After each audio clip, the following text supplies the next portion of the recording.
were the chosen one! It was said that you would destroy the Sith, not join them! Bring balance to the Force, not leave it in darkness! I hate you! Here's another analogy for you. At one point, Cartoon Network was a part of a glacier, a solid force of programming for all ages. And it was held up by Warner Bros. And more recently, HBO Max. One day, because of global warming, money, the advancement of technology, maybe all three, HBO and Warner Bros. Melt the connection, forcing the Cartoon Network part of the glacier to fall into the ocean, to fend for itself. Cartoon Network has become an iceberg. The 20% of it above the surface, the part we all see now, has melted over time, while 80% of it, its legacy, is underwater, somewhat frozen in time, being used as a reminder of how big the whole chunk of ice once was. Back in my day, I was a part of a glacier, but now I am a chunk of ice. Cartoon Network is talking about the good old days, but it's only 30 years old. Who is to blame for the advanced aging of Cartoon Network? Is it the sun for melting it, or is it the glacier for letting it fall? So the Cartoon Network has recently turned 30 years old. Yes, it started October 1st of 1992 as a 24-hour network for Hanna-Barbera and Looney Tunes cartoons. It would only get bigger as they started to introduce brand new original content throughout the 1990s in what I like to remember as a huge turning point in modern animation as a whole. More and more cartoonists and animators were getting the opportunity to produce their ideas through network TV like the CN, and all kinds of cartoons, no matter how ridiculous, were getting broadcast nationwide. Now, fast forward to 2022, Cartoon Network celebrates 3 decades on not only their TV station, but all of today's social media, using platforms like YouTube to plug into the nostalgia of their older shows while mixing it up with their newer ones. By now, their legacy is intact. With over 11 million subscribers and followers, they've successfully kept up with the times and stayed in touch with all the fans they've made along the way. But yet, during this 30-year celebration, Twitter users were reminiscing while making RIP Cartoon Network trend. They were making it trend to the point where the CN Twitter itself had to point out that they aren't dead, they're just turning 30. This is both sad and funny for a couple of reasons. For those who are paying attention, Cartoon Network has been on a noticeable decline ever since the late 2000s. But the main reason #RIP Cartoon Network started trending was because of the recent news with the production company's owners, Warner Bros. Huge news came back in the spring of 2022 that the mass media entertainment conglomerate, Warner Media, and everything underneath it had merged with Discovery Incorporated and everything owned underneath it, forming Warner Bros. Discovery.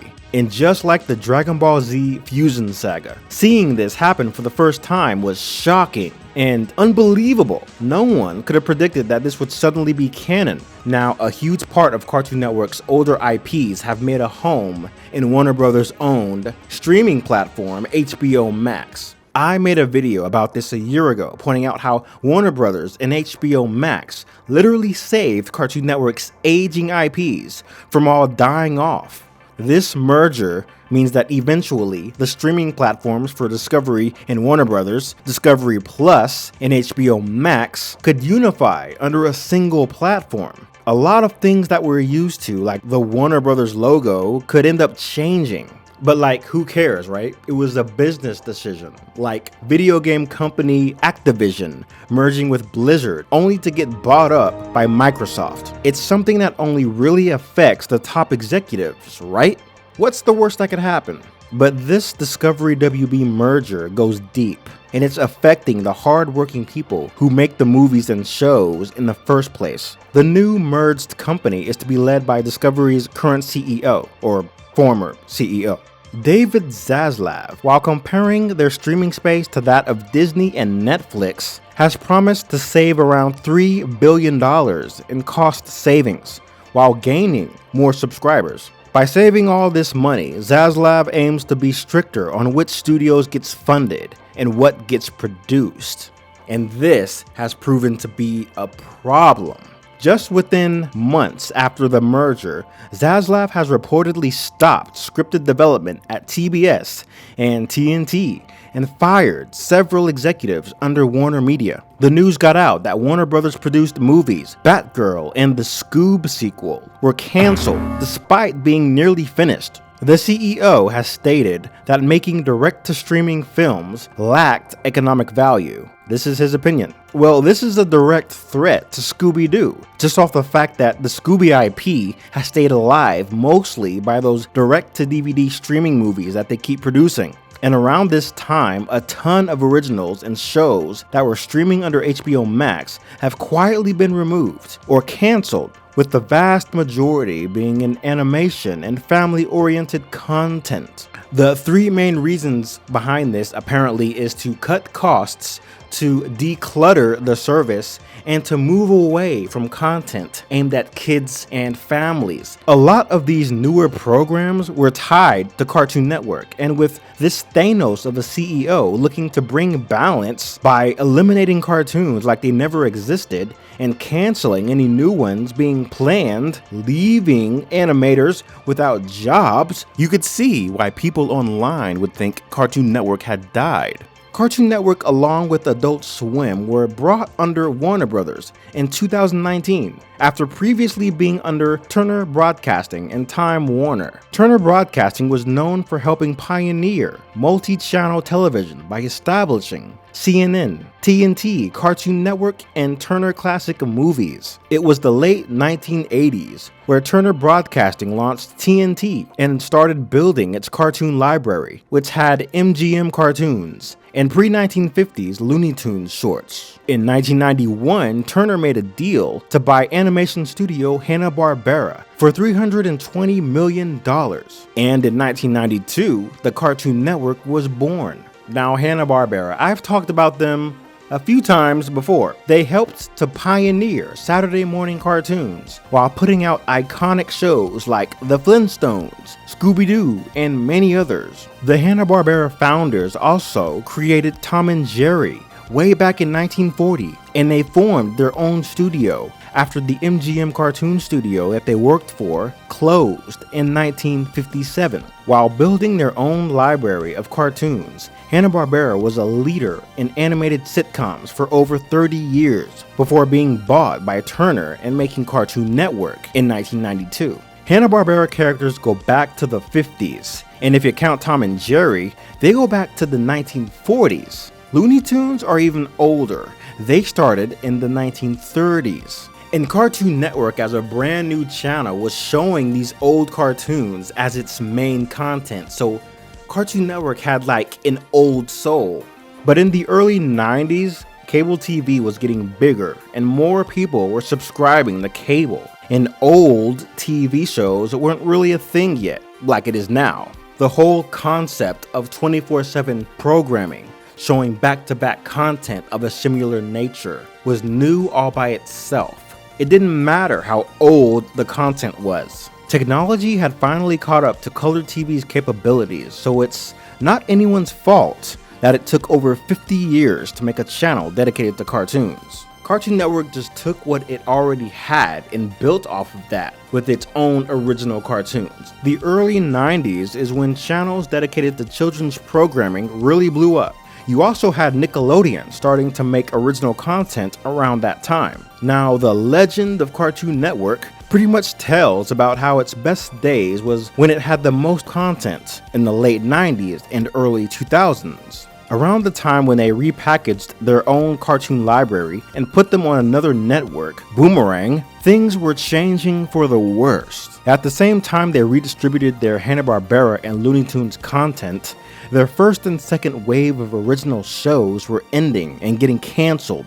The new shows that were popping up to replace the old ones were not lasting as long as the older, arguably better cartoons, and by the end of the 2000s, they only had a small handful of active cartoons that proved to do well. At this point, Cartoon Network just seemed like another channel for kids' TV shows. Not the best channel though. I feel like Disney and Nickelodeon were winning viewership over Cartoon Network during this time in the late 2000s. Cartoon Network was staying afloat by Adult Swim and their cartoons made for older kids and young adults. Basically, they had decided to just grow with the audience they made in the 90s. The 2010s for them was a mixed bag, filled with reruns, reboots, and spin-offs, but eventually Cartoon Network started working towards content for a new generation of kids and a new youthful look. Just a year ago, they launched an early morning block for kids 2 to 6 years old, something Disney and Nickelodeon have been doing since forever.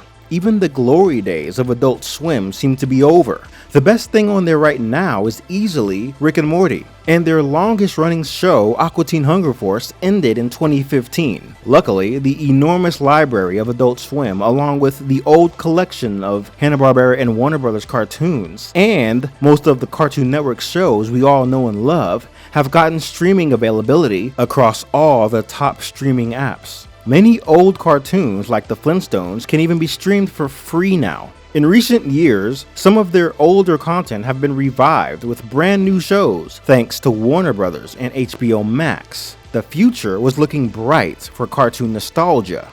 But the Warner Bros. Merger happened, and now all of its animated content is at a standstill.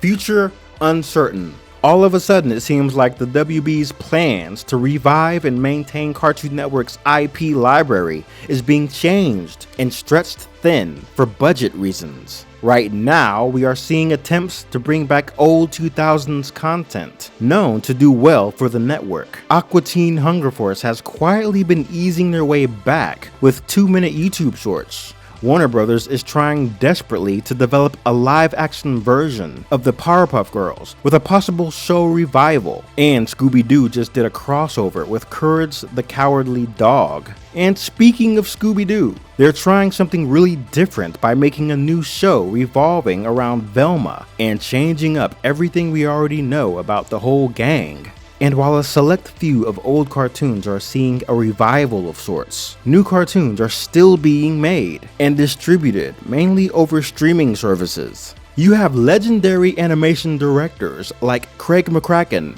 and Genndy Tartakovsky, two people who made Cartoon Network what it was, still doing what they do best, even though it might not be as much content as it used to be.